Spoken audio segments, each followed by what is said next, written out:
Hello friends, 2 मार्च 24 को CBSE class 10 के लिए जो साइंस का पेपर हुआ, उस बोर्ड पेपर का सेक्शन ए करेंगे हम इस वीडियो में। सेट है 2 और क्यूपी कोड है 3152। सेक्शन ए का पहला क्वेश्चन है, which of the following is not a thermal decomposition. Thermal decomposition जो हीट से हुआ हो डीकम्पोजिशन। सल्फेट का डीकम्पोजिशन हीट से होता है। कैल्शियम कार्बोनेट का भी डीकम्पोजिशन हीट से होता है। लेड नाइट्रेट का भी डीकम्पोजिशन हीट से होता है। ऑप्शन सी इसका करेक्ट आंसर है, क्योंकि सिल्वर क्लोराइड का डीकम्पोजिशन सनलाइट से होता है। सिल्वर क्लोराइड का डीकम्पोजिशन थर्मल डीकम्पोजिशन नहीं है। Second question, the process in which transport of soluble products of photosynthesis takes place in plants is known as. Soluble products of photosynthesis यानी यहाँ पर फूड ट्रांसपोर्ट हो रहा है, और उसके लिए एक स्पेशल टर्म है ट्रांसलोकेशन। ऑप्शन डी ट्रांसलोकेशन यहाँ करेक्ट आंसर है। Third question, sense organ in which olfactory receptors are present. Olfactory receptor यानी जो किसी चीज़ की स्मेल या ओडर को रिकग्नाइज कर पाए, तो ऐसा तो नोज़ में होता है, तो करेक्ट आंसर यहाँ पर option A nose. Fourth question, the incorrect statement about placenta is. यहाँ इनकरेक्ट स्टेटमेंट बताना है, ये इम्पॉर्टेंट ध्यान देना है। First statement is it is a disc embedded in the uterine wall, ये करेक्ट स्टेटमेंट है। B, it contains villi on embryo side of tissue, ये भी करेक्ट है। स्टेटमेंट सी है, it has very small surface area for glucose and oxygen to pass from mother to the embryo, ये statement wrong है। Surface area कम नहीं ज़्यादा है, इसीलिए विलाय हैं जो सरफेस एरिया बढ़ाते हैं। ऑप्शन डी को भी चेक कर लेते हैं, the embryo gets nutrition from mother's blood through it, तो ये करेक्ट है। तो यहाँ पर इनकरेक्ट स्टेटमेंट है स्टेटमेंट सी। नेक्स्ट क्वेश्चन है, which of the following is a redox reaction but not a combination reaction. Combination reaction यानी दो रिएक्टेंट्स मिलके एक प्रोडक्ट बना रहे हैं, तो फर्स्ट रिएक्शन कॉम्बिनेशन रिएक्शन है, सेकंड भी कॉम्बिनेशन रिएक्शन है, थर्ड भी कॉम्बिनेशन रिएक्शन है, फोर्थ वाला कॉम्बिनेशन रिएक्शन नहीं है। ऑप्शन डी यहाँ पर करेक्ट आंसर तो है, लेकिन रिडॉक्स रिएक्शन क्या होता है इसको भी साथ में समझ लेते हैं। यहाँ पर आयन ऑक्साइड का रिडक्शन हो रहा है, रिमूवल ऑफ ऑक्सीजन रिडक्शन होता है। कार्बन मोनोऑक्साइड में ऑक्सीजन ऐड हो गया है तो उसका ऑक्सीडेशन हो गया, यानी ऑक्सीडेशन और रिडक्शन दोनों ही एक साथ हो रहे हैं ये रिएक्शन में, इसलिए ये रिडॉक्स रिएक्शन है। Next question, the salt present in tooth enamel is. Option A calcium phosphate. Seventh question, identify N involuntary action from the following. A. Riding a bicycle. B. Picking up a pencil. C. Regular beating of heart. D. Walking in straight line. Riding a bicycle, picking a pencil, walking in a straight line, ये तीनों हमारे हाथ में हैं। ये voluntary actions हैं, हम जो हमारे कंट्रोल में नहीं है, इनवॉलेंट्री है, वो है option C regular beating of heart. Eighth question है, an aqueous solution of sodium chloride is prepared in distilled water.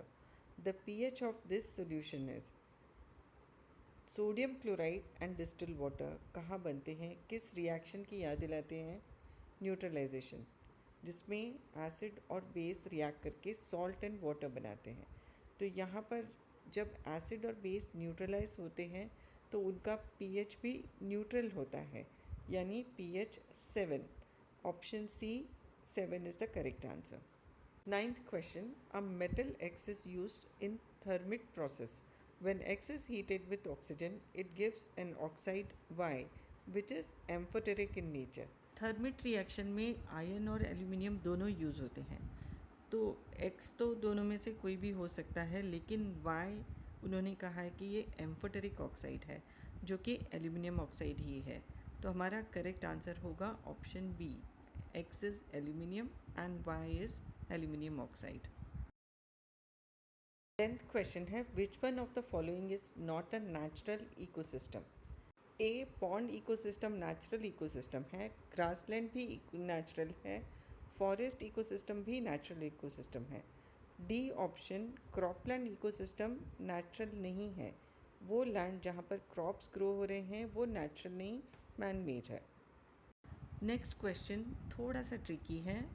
A uniform magnetic field exist in the plane of paper as shown in the diagram. In this field an electron E minus and positron P plus enter as shown.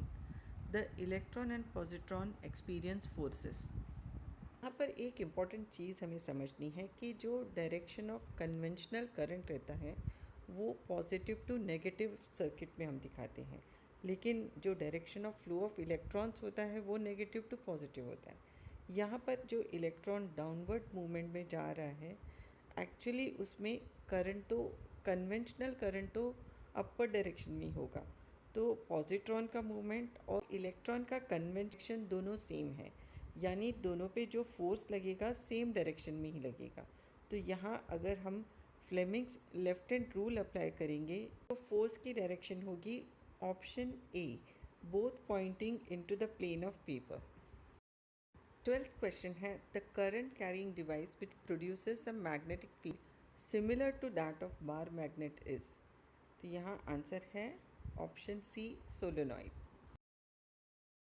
13th question, select from the following the conditions responsible for rapid spread of bread mold on a slice of bread. तो options देख लेते हैं। First है formation of large number of spores. ये correct है क्योंकि spores को जहाँ भी कंडीशन सूटेबल मिले वहाँ ग्रो हो जाएंगे, मॉइस्चर मिला तो वो ग्रो हो जाएंगे। Second, presence of moisture and nutrients in the bread, ये भी करेक्ट स्टेटमेंट है। लो टेम्परेचर रॉन्ग है, प्रेजेंस ऑफ हाई फे भी नहीं है। पहले दो स्टेटमेंट्स करेक्ट है, option A 1 and 2 is the correct answer. 14th question, how will image formed by a convex lens be affected if upper half of the lens is wrapped with a black paper? तो image को कुछ नहीं होगा, वो पूरी image दिखाई देगी, सिर्फ उसकी ब्राइटनेस कम होगी। Option C, the brightness of image will reduce. 15th question है the phenomena of light involve in the formation of rainbow are. यहाँ पर जो सीक्वेंस में एक्शंस होते हैं रेनबो में वो है रिफ्रैक्शन, डिस्पर्शन और internal reflection. Option B correct answer है।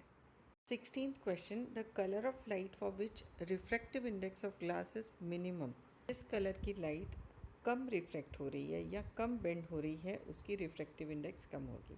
सब में से रेड कलर कम बेंड होता है या कम रिफ्रैक्ट होता है, तो colour of light for which refractive index of glass is minimum is option A, red colour. Questions from 17 to 20 are assertion and reason type of questions. Let us read first one. 17th question. Assertion is ozone layer protects the surface of earth from harmful UV radiations. This is correct statement. Reason, chlorofluorocarbons CFCs are responsible for depletion of ozone layer. ये statement भी correct है। Assertion और reason दोनों ही correct statement है, पर reason assertion का correct explanation नहीं है, क्योंकि ओजोन लेयर इसलिए नहीं प्रोटेक्ट करता क्योंकि क्लोरोफ्लोरोकार्बन्स डिप्लीट कर रहे हैं, तो यहाँ आंसर होगा बी। 18th क्वेश्चन में असर्शन है सम वेजिटेबल ऑयल्स आर हेल्दी, तो ये करेक्ट स्टेटमेंट है। रीज़न है vegetable oils generally have a long unsaturated carbon chains, ये भी करेक्ट है। का एक्सप्लेनेशन ये है कि एनिमल फैट्स में सैचुरेटेड फैटी एसिड्स रहते हैं जो अनहेल्दी माने जाते हैं। हम बोल सकते हैं कि वेजिटेबल ऑयल्स हेल्दी इसलिए हैं क्योंकि उनमें लॉन्ग अनसैचुरेटेड कार्बन चेन्स हैं, तो ये दोनों ही करेक्ट हैं और रीज़न उसका करेक्ट आंसर है, तो इसका आंसर है ए।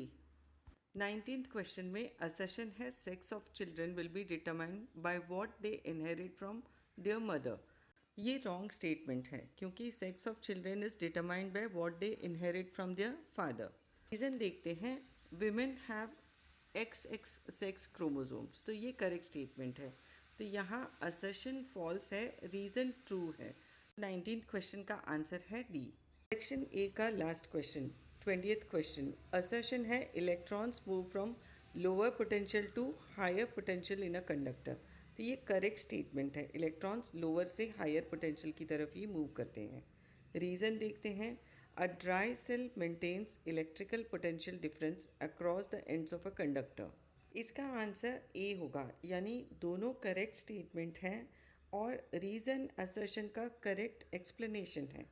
यहाँ एक्सप्लेनेशन यह है कि इलेक्ट्रॉन्स मूव तो होंगे लोअर से हायर, लेकिन जब पोटेंशियल डिफरेंस क्रिएट होगा, और dry cell potential difference create कर रहा है।